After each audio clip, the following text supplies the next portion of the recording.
Você já sentiu azia e uma queimação atrás do peito, que às vezes sobe até a garganta? Esses são apenas alguns dos sintomas de refluxo gastroesofágico. Se você quer saber um pouco mais sobre os sintomas e os tratamentos dessa doença, preste atenção nesse vídeo, porque é disso que eu vou falar.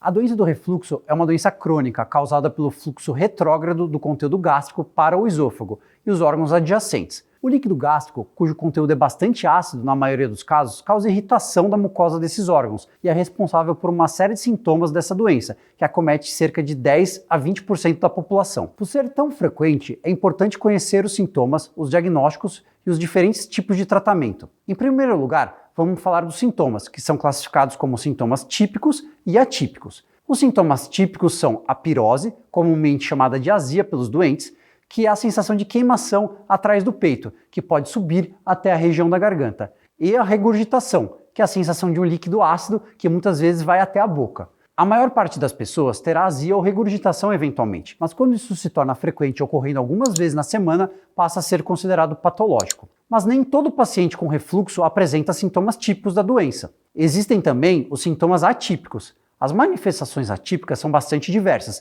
e podem ser classificadas como esofágicas, como dor torácica, e é muito importante diferenciar essas manifestações de causas cardíacas, o globus faríngeo, que é a sensação de uma bola na região da garganta, pulmonares como tosse, crise de asma e pneumonias de repetição, já que o líquido gástrico pode ser aspirado pelos pulmões.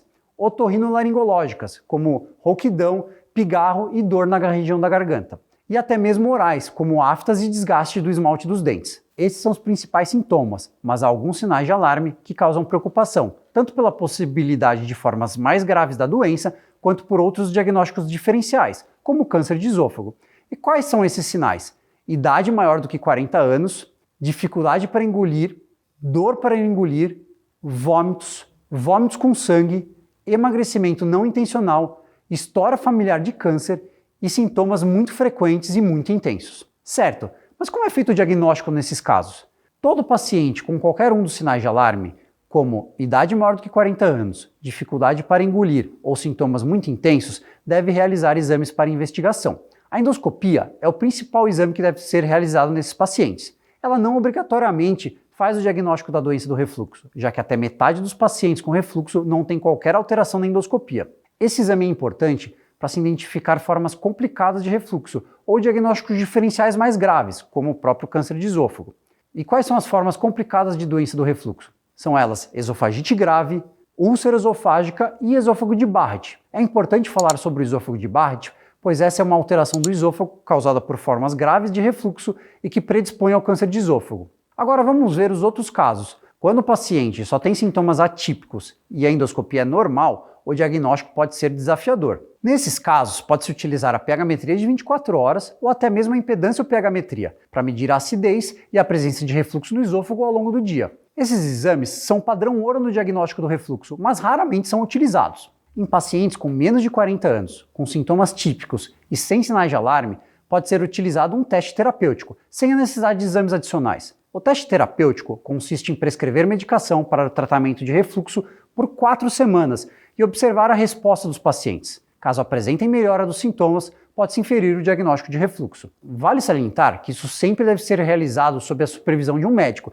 e deve-se evitar a automedicação, já que isso pode mascarar sintomas de doenças mais graves. Certo, agora que você já conhece os sintomas, os sinais de alarme e os diagnósticos, qual é o tratamento mais indicado? Aqui é importante destacar 3 diferentes aspectos: o comportamento, os remédios e a cirurgia. Em relação ao comportamento, as recomendações são as seguintes: elevar a cabeceira da cama 15 centímetros. Há boas evidências científicas de que isso melhora os sintomas. A perda de peso melhora sintomas de refluxo e muitos doentes param inclusive de tomar medicação, e há boas evidências para isso. Atividade física moderada também ajuda a melhorar os sintomas. Quanto à alimentação, há bem menos evidências científicas sobre isso, mas adquirir hábitos saudáveis pode ajudar na perda de peso e nos riscos para outras doenças. O mais indicado aqui é evitar a alimentação copiosa, especialmente perto do horário de deitar-se e, sobretudo, para aquelas pessoas que têm mais sintomas à noite. Evitar bebidas gaseificadas, como refrigerantes. Evitar consumo em excesso de café. Apesar do consumo moderado de café ser benéfico para a saúde, a cafeína diminui a pressão do esfíncter inferior do esôfago,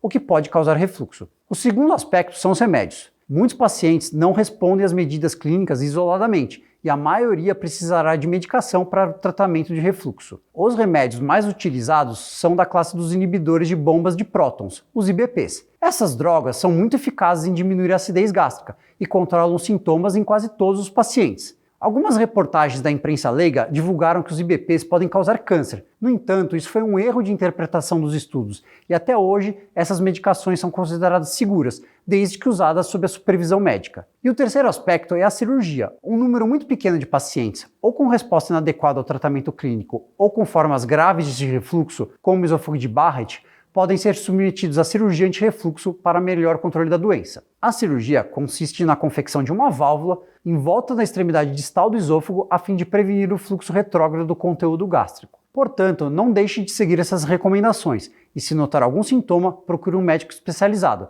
de preferência um gastroclínico ou um cirurgião do aparelho digestivo.